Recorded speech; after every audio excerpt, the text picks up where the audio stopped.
Are AIPAC's goals shaped by the goals of the Israeli government? And I'm just going to ask you a question straightforwardly. And if you say no, I think we both know that's not true. Hey, are they shaped by? Is that Are they coordinating with the Israeli government? Are they talking to with them? represent Yes. the Israeli Israel government? directing them? You want to talk about FARA? The law on lobbying on behalf of someone. Yeah. It is, I hire you and you lobby on behalf of me. I direct you. Does Israel direct AIPAC? No. What you're now describing in a very defensive way, I will say, is foreign influence over our politics. No. And you began, and it's so transparently obvious to everybody. It's a very weird thing.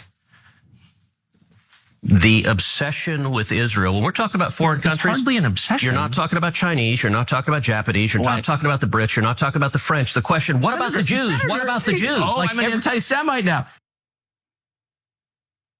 Tucker Carlson carried out what I believe to be one of the best, if not the best, interview of a sitting United States senator that I've ever seen. I mean, it was incredible. You just heard him, in a bit of an exchange with Republican Senator Ted Cruz, who he sparred with throughout the entirety of their 2-hour-long conversation. And it's getting a lot of attention online. And I really went out of my way to try to find the points of that conversation that people aren't talking about as much.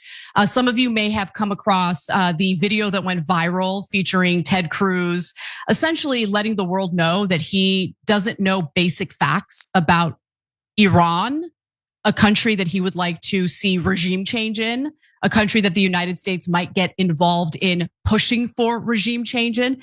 Unbelievable, right? So that went viral for obvious reasons. He didn't even know the ethnic makeup of the residents of Iran, didn't know the population. It's just, you might want to know whether or not, it's ruled by Sunnis, Shiites, it's just basic. If you're going to try to carry out a regime change war, you need to know the basics. Okay.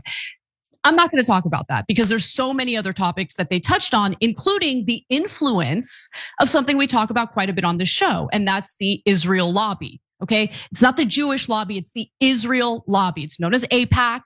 And I say Israel lobby because this lobby isn't about helping Jewish people across the world.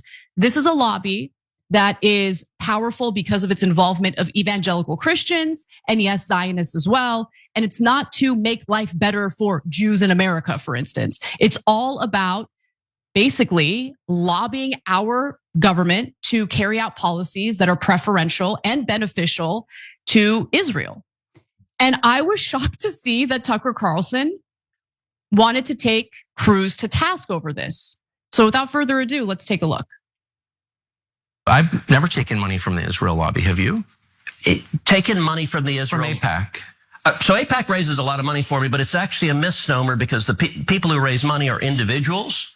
Right. So it's not the PAC itself, but they're individual members who believe in the American-Israeli friendship and relationship. Is AIPAC a foreign lobby? No, it's an American lobby. It's the AIPAC stands for the America-Israeli Political Action Committee. What does it lobby for? So, to be honest, not a whole lot effectively. Listen, I came into Congress 13 years ago with the stated intention of being the leading defender of Israel in the United States Senate. Great. And I've worked every day to do that. AIPAC, a lot of times, AIPAC, I wish were much more effective. My understanding, having known a lot of people who work at AIPAC, is that it lobbies on behalf of the Israeli government. Wrong. Oh, okay. When was the last time AIPAC took a position that deviated from Prime Minister Netanyahu? All the time. Name one. Okay. Let me go back and give a little history. If you want to do a deep dive on AIPAC, I don't. I want to do a shallow dive that gets. No. I want to get to the core question. AIPAC is lobbying for a foreign government, and I don't. It's not. No. It's lobbying for the United States. It is lobbying for a strong U.S.-Israeli relationship. Guys, I have never seen anyone in media, okay, whether we're talking about left-wing media, right-wing media, I haven't seen a single journalist in this country ask an aggressive line of questioning like that about AIPAC and its influence on US foreign policy, especially in the Middle East, obviously. That was amazing. I mean, look, I hate to be in a position where I'm praising a man who I have far more disagreements with than agreements with, but I don't care. I don't care. This interview was incredible. First of all, how illuminating is it that we literally have a sitting United States senator who openly says that he came into the Senate promising to be the #1 representative and defender of Israel, of a foreign country, If that doesn't infuriate you, there's something wrong with you. He was supposed to represent this country, the constituents who voted him in the great state of Texas, right? And he feels like it's totally okay to openly say, I came into the Senate, committed to be the #1 representative, supporter, whatever. I can't remember the exact word he used, but basically to represent Israel's interests. Oh, so look, given that he feels comfortable saying that openly, which I'm not interested in having anyone in Congress who prioritizes any foreign country over our own. I'm Armenian American, right? If someone came into Congress and said, you know what? I came into Senate wanting to be the #1 representative of Armenia, I'd be like, but why?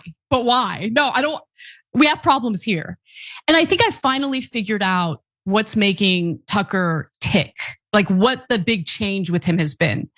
I think he's looking at the conditions we're all living in this country, the drug overdoses, the extreme poverty, the homelessness. And he's asking himself, why are we so focused on foreign conflicts or what's happening outside of the United States? Okay, so there's more, because you can tell Ted Cruz is getting a little bit uncomfortable. He's getting increasingly defensive, but then he finally just can't hold back anymore. And he says the quiet part out loud. Let's watch. How much contact do you think AIPAC leaders have for the government of Israel? No idea. I imagine some. I think the government of Israel is often frustrated with AIPAC because AIPAC's not nearly strong enough. Do you think there's any coordination between the government of Israel and AIPAC? Do they talk? Sure. If you're lobbying for more US-Mexico trade, would you talk to people in the US and Mexico and the government? Sure. My question is not, is it outrageous that foreign governments lobby the United States? They all do, okay, including Israel. My only question is, why don't we admit that is what's happening? You're denying it, but it's true. Yeah, and why aren't they registered as a foreign lobby? Because they're not. They're not a foreign lobby. No, they're not. I'm only trying to get to the question of what AIPAC is, and I don't think you're being straightforward about it. AIPAC is lobbying on behalf of the interests of a foreign country, and they're not registered. And you're saying, no, that's not true. You're saying that they don't coordinate with the Israeli government. Of course, I coordinate. Do they talk with them? I don't know what they do. I can tell you. But why don't you care? Isn't it meaningful if a foreign government? Hey, I talk with Israel all the time. I talk with foreign countries all the time. But the law is, and a lot of people have been prosecuted under this law, that if you are lobbying on behalf of foreign government, you must register. That's it. That was incredible. Senator Cruz has never been asked those questions in an interview, ever. He did not come prepared to be asked about the foreign influence of our foreign policy through groups like AIPAC. That was so important for a conservative or right-wing audience to hear about, because it helps people to understand why policies are what they are in this country, why we pursue the type of foreign policy that we pursue. So I really appreciated that Tucker didn't, he had the follow-ups, he held Senator Ted Cruz's feet to the fire. And I think that it was illuminating for a lot of people who might not have known the extent to which AIPAC basically influences our politicians to carry out policies that don't really benefit Americans, but certainly benefit the country of Israel. And in a lot of cases also destabilize the Middle East, especially when we're talking about regime change wars.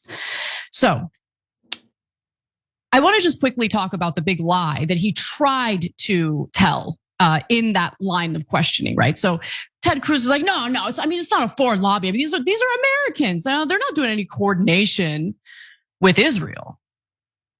But they literally are. So one of my favorite journalists, Lee Fong, posted this on X. Let's take a quick look at this. So you'll see a picture there of Israeli politicians, and it's a post. He quote tweeted a post by Israel Katz, and he says, Lee Fong says in his response to it, Ted Cruz told Tucker Carlson that AIPAC doesn't coordinate with the state of Israel, thus does not need to register under FARA. That's plainly not true. They discussed coordination openly. Here's an Israeli minister stating that he asked AIPAC to lobby Congress on the International Criminal Court issue. So Israel Katz wrote that this evening I met with AIPAC leaders, and he names them. The state of Israel owes them much for their longstanding support. I asked them to work with the administration and Congress to take dramatic steps against the decision by the prosecutor of the ICC to demand arrest warrants for Prime Minister Netanyahu and the defense minister. So, I mean, that's just open admission of coordination. You have an Israeli politician openly admitting that these Israeli officials are meeting with, coordinating with members of Congress in order to get the type of policies they want. And it's total. I mean, if this were a group of Russian politicians, it would be considered foreign influence. It would be considered coordination. And failure to register as a foreign agent would be a problem. It might lead to prosecution. But for whatever reason, Israel tends to benefit from this weird double standard. And so this is all to say that Ted Cruz, whose top campaign contributor is in fact AIPAC, was lying to Tucker, lying to you, lying to the entire audience. Throughout his career, he has taken in $562,593 from AIPAC specifically. Just something to know about. Now, as I know all too well, if you have specific critique or criticism of the great country of Israel, regardless of how credible or valid that criticism is, you're automatically shut down as an anti-Semite. Israel defenders never substantively address the criticism or critique. And so what you're about to see is Ted Cruz essentially try to pull the same tactics. Let's see if it worked. It's a very weird thing.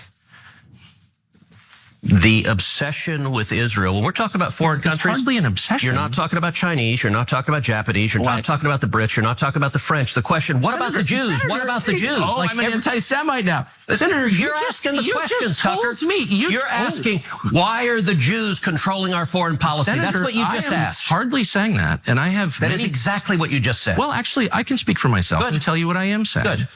It's interesting you're trying to derail my questions by calling me an anti-Semite, which you are. I did not. Of course you are. And rather than be honorable enough to say it right to my face, you are in a sleazy feline way implying it or just asking questions about the Jews. I'm not asking questions about the Jews.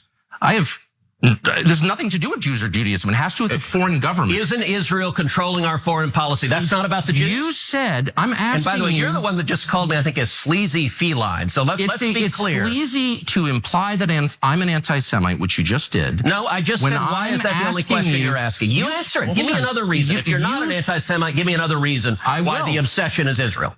I am in no sense obsessed with Israel. We are on the brink of war with Iran. And so these are valid questions. Let's just briefly discuss the hilarity of someone like Ted Cruz, who just earlier said, I was voted into the Senate to be the #1 representative of Israel, accusing Tucker Carlson of being obsessed with Israel. And by the way, at no point in this conversation did Tucker Carlson say anything about the Jews, ever. And that's another tactic that gets used. I mean, I just experienced it myself when I was debating someone on her take about potentially going to war with Iran over nuclear weapons that don't even exist. All he could do was accuse me of supporting Hamas. I hate Hamas. You guys know what my comments were about Hamas after October 7th. You guys know what my comments were in regard to some of the people who were defending Hamas after October 7th. I am in no way supportive of Hamas. Oh, you love the Iranian regime.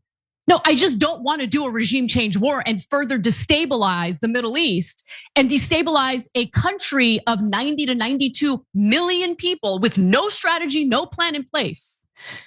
But it shuts down the conversation real quick when someone just accuses you of being an anti-Semite.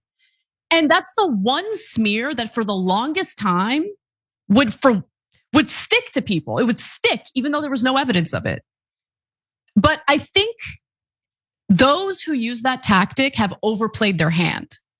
Because now so many people have spoken out against Israel's war crimes, for instance, that everyone's been called an anti-Semite if they've had the right stance in criticizing Israel and Benjamin Netanyahu for the war crimes that have been committed. So it's lost its power. And I think that as a result, it kind of empowers someone like Tucker Carlson to just be like, no, I'm not an anti-Semite. I know what you're doing here. Answer my questions. And I really appreciated that. For whatever it's worth, this is not me providing cover for anything he said in the past. This is not me co-signing onto everything that he believes. This is me talking specifically about how he handled himself in this interview, and it was fantastic. I have no problem saying it. I wish that this served as an example to all journalists, all people in this profession, because I want to see more of this. I don't want this to be so novel, but it is. It's novel. In fact, watching how he carried out this interview made me self-reflect. How can I do better? How can I challenge my, interviewees and get interesting answers from them? So anyway, I thought that was an illuminating part of the conversation. I think people are waking up to the influence that the Israel lobby has. John Mearsheimer, political scientist, you may have heard of him. He does a lot of media, especially these days. He and his co-author were like run out of town because they're the ones who published that book, The Israel Lobby. It's a fantastic book. It explains how foreign policy gets made in this country, why so much of our foreign policy seems to be beneficial to Israel.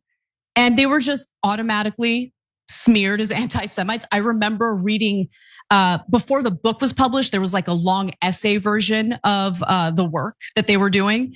And that was what we read in one of my graduate school classes. And people were so offended. But I was like, wow, this is really interesting. I mean, it's cited. Obviously, they're providing receipts. This seems to be a bit of a problem. But I think a lot of people are afraid of being smeared as anti-Semites, so they just kind of go along to get along. But when you do that, you're not really living in a country where your government puts you first. And I think that's a huge problem. And that's what Tucker Carlson was trying to get at there. Every time you ring the bell below, an angel gets his wings. Totally not true, but it does keep you updated on our live shows.